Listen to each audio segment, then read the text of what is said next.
Hello and welcome to Behind the Biology, brought to you by ATCC. I'm your host, Dave Yarmush, and this is our first episode in our series with Nick Greenfield, founder and board chair of microbiome analysis platform One Codex. In this episode, we'll be talking about what One Codex provides, how it came to be, and some practical considerations along the way. Thank you, Nick, for joining us. Like we said in the introduction, you founded One Codex in 2014. You're no longer the CEO, but now the chairman of the board. Before I get to that, which I do want to ask you about, tell me what One Codex is, what it has been, as if ATCC hasn't been working with One Codex for the last few years. Sure. Thanks, Dave. So One Codex is a microbiome company, and I think that's how I would describe it today. The company was started really as a microbiome analysis company or microbiome data company in 2014. So the original vision for the company was we wanted to help folks answer the question of what's in complex microbial genomic samples, metagenomic samples, mixed genomic samples, and which bugs are present, which viruses are present, et cetera. That's evolved since to helping characterize isolate collections and single strains of microorganisms, to helping think about questions beyond simply taxonomic identity. So things like the functional profiling of what's going on within these samples, et cetera. But that was kind of always the original vision, was we wanted to build tools for scientists to get more leverage in working with pretty complex, very large scale data from mixed microbial samples. It's evolved a little bit more as well, in that now started as a dry set company. We're really computational biologists and software folks exclusively for the first 7-8 years of the company history, through about 21. And then in 21, we launched a microbiome sequencing offering in partnership with a lab and a bunch of really great folks in Tennessee, and in partnership with Invitae, where ultimately we ended up for a little stint. And really since 21, we've become a little bit more of a full service microbiome company. And so that's why I say One Codex is a microbiome company, and that today we help folks who are sending in physical samples, sending us stool in tubes, just to get really granular about it, all the way to folks who have data that they've produced many years ago or produced recently, and they just want help with the analytics. And we have folks working with us kind of hand in hand on the bioinformatics side, and folks who work with us much more as a data platform in the way that software engineers or computational folks might like to interact with something. So microbiome company, end to end today, started as much more of a pure dry side operation for the first 6-7 years of the company life. Speaking from experience, there's always a challenge with bioinformatics data analysis when it comes to the delivery to whoever the client may be or customer may be. How does One Codex tackle the challenges of the complications that is bioinformatics work with someone who may not be particularly expert in that kind of field? Sure. So we've always wanted to kind of meet folks where they are, provide the right answers first and foremost, but also meet folks where they are. And so we've always thought at One Codex about really a bunch of different types of users, ranging from the bench scientist who certainly is not fluent in a command line, and might not be that fluent with even some of the latest statistical methods are for doing microbiome work, or the tools, or that landscape, really does not think of themselves as a dry side person. So you have kind of that archetype all the way at one end. And then, we work closely with folks who are, computational biologists, bioinformaticians, blending into software engineers and approach things much through that mindset. So we've always wanted to meet folks where they are, and on the one hand, build a graphical user interface, a GUI that was easy to use to do kind of basic exploratory work. What's in my sample? What are the differences between a few samples? What are the differences between larger collections of samples or across cohorts? And do that interactively. But make all the same facilities available for someone to say, I have a question about 5,000 samples, and I want to store and do analysis in a reproducible way on 5,000 samples. And I actually help with the kind of infrastructure problem just as much as I'd like help with the, point and click, how do I browse around, how do I interact with the data problem. So I don't know if that answers your question, but we've kind of always thought about different folks across biology, from really in the weeds data folks all the way to very much at the bench, and trying to build things that work for those audiences. And sometimes it's different tools, but it's kind of the same underlying approach and infrastructure.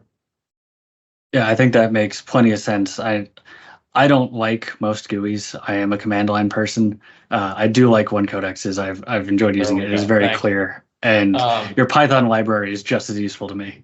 Okay, good. I was going to say, I hope the command line works for you as well. Yeah, I'm not going to knock that one. I use that far more often. Which as is the intent, right? I mean, I think, and myself, like, obviously much more of a software and data person, have a bias towards wanting to use tools through that same paradigm.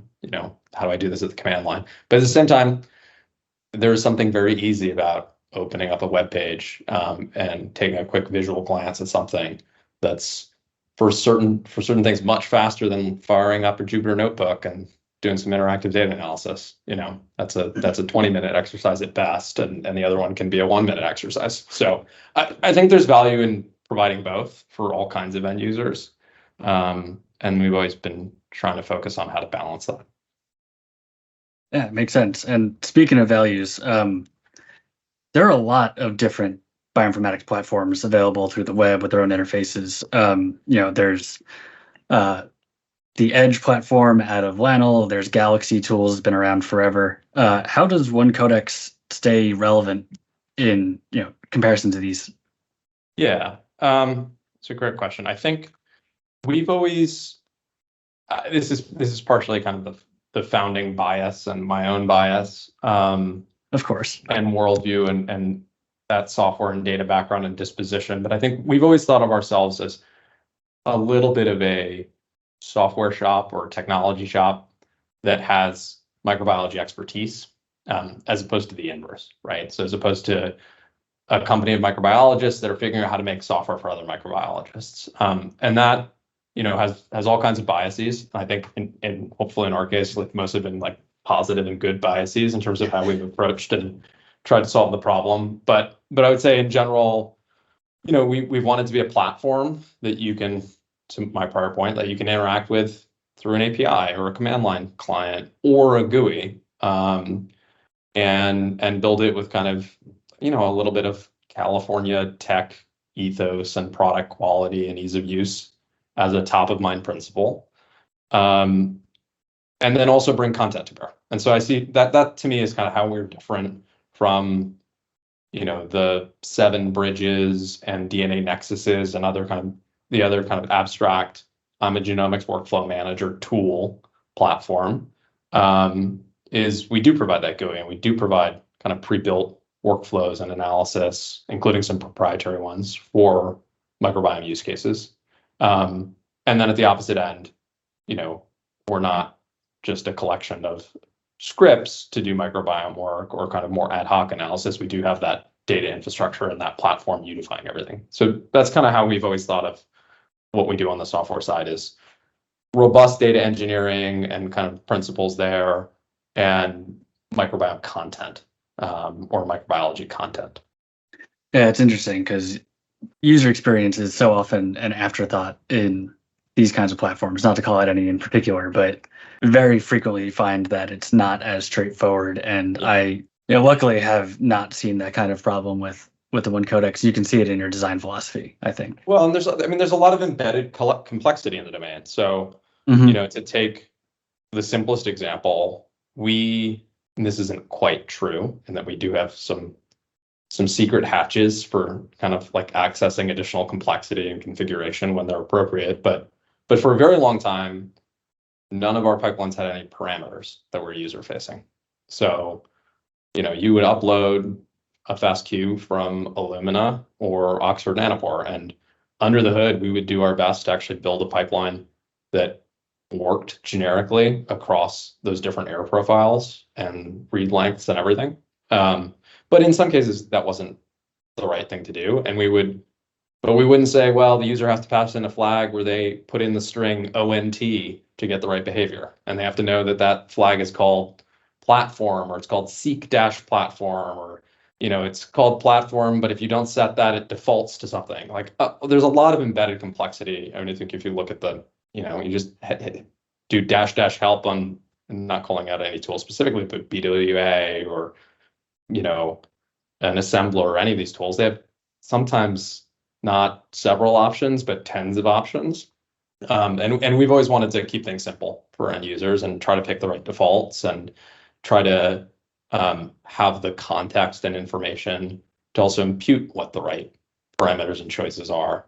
So that's always been kind of a core design philosophy, is like to get that complexity, that incidental complexity, away from the user, while not, while leaving them empowered to do what they need to do and to provide a high quality result, but not kind of overwhelming them or deluging them with what are the 7 flags you want to pass into your pipeline that you can also pass nonsensical combinations of. Right. Plus the fairly significant chance that the changing of one flag or another, the tweaking of those parameters is oftentimes not clear on the impact it'll have downstream. So even presenting that to the user is very much true. Yeah. Right. And I think, the wonder of the bioinformatics ecosystems, there's a lot of incredible open source tooling that does very sophisticated, complex things. But it's also true that there's some rough edges, and some of that ecosystem is glued, is probably uncharitable, but like strung together in pipelines. And that complexity does not, it's not like you have 2 7-parameter pipelines and all of a sudden you have a 14-parameter pipeline worth of complexity. You have 49 parameters worth of complexity. These things there's a power law dynamic. And so, I think we've tried to say, wherever we can, let's not get in the space of, hey, please configure these 32 parameters to run your pipeline. I think that's a fairly user hostile thing to do. And I think that limits your audience, like to the very sophisticated end user. And for a certain end user, that's what they want, and you need to do that. But I don't think that's what the median biologist benefits from. Yeah, I'm inclined to agree. Going back at the top of the episode, we were saying that you have stepped away from being CEO and you've become the board chair for One Codex. So how does that differ to you, at least? Well, quite a lot. So, I mean, I'm sure we'll get into the circuitous story of how we got here. But so my day-to-day role now at One Codex is kind of an executive chair role. So I am involved in the company on a daily or weekly basis, certainly. But I'm not, the general manager or CEO of the business. I'm not running things day to day. I exist kind of more in helping with a few special projects in an applied way, and helping with strategy, and helping us figure out where do we want to take the company over the next few years. How do we execute on that? What are the product things we need to do? But also, what are the sales and marketing activities that we need to engage in? Who do we need to be speaking to? How has the market changed over the last couple of years? Because it has quite a lot, both since COVID and before. And, it's a 10-year company at this point. So at the beginning in 2014, there was no market. There was a nascent, but I think a little bit different market in 2016 and 17 from what really exists today. And now it's a bit different. And that's also reflected in, the change in scope of our business as well, from pure play analysis to analysis plus sequencing lab offerings that are kind of bundled with the analytics and with the data delivery. That does bring me to our next question. What were the early days like in 2014? You were just saying there wasn't really a market and it slowly got built, or you helped build the market itself. So what was that like at the beginning? We started the company much too early. So from a market timing point of view. And I think entrepreneurs and founder types will have different answers to the question of like, is it better to be too early or too late? I think it's better to be right on time. We were definitely too early. When we started the company, we, had the insight that the amount of data being produced in microbial genomics applications was really exploding. Mostly analysis was being done on an ad hoc quite manual basis. And the production of people, the training of PhDs and postdocs that could do that work was not increasing, super linearly. So, the kind of founding inside the business was simply there needs to be better automation, there needs to be better tooling. Basically, it needs to be easier to work with its data for it to achieve its full potential, both in research applications and in applied settings. How long would that take? What were the research applications? What were the applied applications? When would clinical come? I think everyone in 2014 thought, oh, we'll be doing routine clinical sequencing, certainly by 2020 for microbiology. We're definitely not doing routine sequencing clinically for microbiology today. And I think a lot of people would have told you quite a bit earlier than that. So, it's definitely been, the adoption curves have been slower. And the first few years, we struggled to find customers, and we'd call folks up at a biotech microbiome company, say, someone doing live biotherapeutics, and they'd say, oh, yeah, this sounds really great. Like, we're going to have data from a first study in 3 months. Call us back. And we call them back 2 months later or 6 weeks later or whatever, and say, okay, great. Where's the data? Like, the data's still coming in 6 weeks? And they'd say, yeah, it's going to be coming in about 3 more months. And, we had a stream of those, I would say, over 2014, 15, 16, until we really found a core set of early customers who were kind of putting the reps in on producing data and therefore having the analytic challenges where we could support them. So those were the early days. And, the things that we did right are, like, we didn't spend too much money, and we were pretty frugal.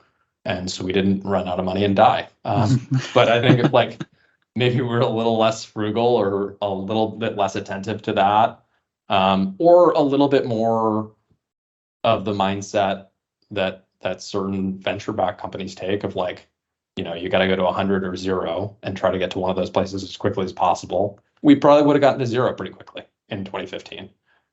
So, we had a more conservative approach, and it ended up working out for us.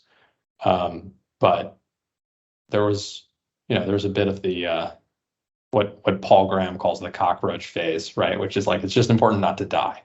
And that was a lot of, like, 2014, 15, and 16. So did it finally feel real, or did it feel real at all once it started to be more of what you might term a success? Yeah, getting past the cockroach phase. By 17 and 18, it was pretty clear that we were solving real problems for a small set of customers, not a huge market, but a small set of customers. We were having a meaningful impact on how they did business and how they did research. One of our early customers that I can talk about was Vedanta Bioscience, who now has a couple assets in phase 2s and 3s, and we helped them with one of their first programs, starting from preclinical work, but then a phase 1 trial. And those were the kinds of folks that we eventually started working with in, like, 16. And I think it was obvious that we were providing value by 17, 18. And it was pretty clear that we were variously making a little bit of money or losing a little bit of money, but we weren't hemorrhaging money. And so it was clear that we were, like, a going concern, and that was very nice. And then, I think those things felt better over 17, 18, 19, and we really felt like coming into that period, we had a really differentiated technology asset, a decent business, and a really good technology platform. It's kind of how we felt about the business around that time frame. I think I'd like that more than a decent platform and a really good business. Well, that's because you're a scientist. And like, yeah, me too. That's probably not the right instinct, I think, as a business person. That's probably the wrong answer. As someone that's really motivated by solving the hard problems and the intellectual problems, like, yeah, it's more satisfying. I'm not sure it's easier, but it can be more satisfying. Yeah, probably not easier. So before I let you go for this one, and again, thank you for your time. One Codex is clearly successful. You said tenure thus far. Do you have any project that One Codex has produced, client that you can talk about, customer you can talk about, that has been something you're particularly proud of, and you don't need to say the ATCC Genome Portal. But I shouldn't plug the ATCC Genome Portal. No, you're more than welcome to. But I think, I think there are a few that I can talk about, and I think where we feel very good, like Vedanta Bioscience, which I mentioned. I think we had a long running collaboration and working relationship with them over. I'd have to check if we really started working with them in 16. It might have even been the end of 15. It might have been the beginning of 17, but let's call it about 8 years. And kind of worked with them in thinking about everything from how do you characterize isolate collections that eventually might become a therapeutic, to how do you measure if the therapeutic has been delivered successfully in a patient, whether it's colonized or engrafted, whether there are any kind of risks of that, dosing study questions, all these kinds of things. So I think that's been a wonderful collaboration, and where I can't say there's an FDA approved therapy yet that we had a small part in, but hopefully that's where that ends up, and I think that's something we'll feel very, very good about. Again, small role, but it's nice to even be a bit player there. And then I think what we've done with ATCC and a few others, but ATCC is kind of one of the more public collaborations, just in trying to make, again, like a relatively newer type of data that requires a relatively different type of skills to consume, a bit more accessible for a large audience, and hopefully helps people get their scientific day-to-day done a little bit more quickly and with a little bit more leverage. So we're really happy to be in a situation where we're helping other people get applications to market faster, or with a higher chance of success, or solve research problems a little bit more quickly. Like, if we can increase the efficiency of any of that, I think we feel really good about it. And I think in measured domains we've done that. So yeah, that part feels really great. Well, it seems so far that the biological community and the general market agree with you. It has been a good contribution from your company. With that, I think we're out of time for this one. So again, Nick, thank you for joining us, and see you in the next one. Perfect. Thanks, Dave. One Codex began as a data analysis platform for biologists to work with next-generation sequencing microbiome datasets, focusing on ease of use and the balance of different needs. Nick Greenfield has since transitioned from CEO to board member, and we explored the insights of how both he and One Codex have changed in the last decade. Make sure to come back next week, where we'll get into how Nick produced a microbial analysis company despite no formal training in microbiology.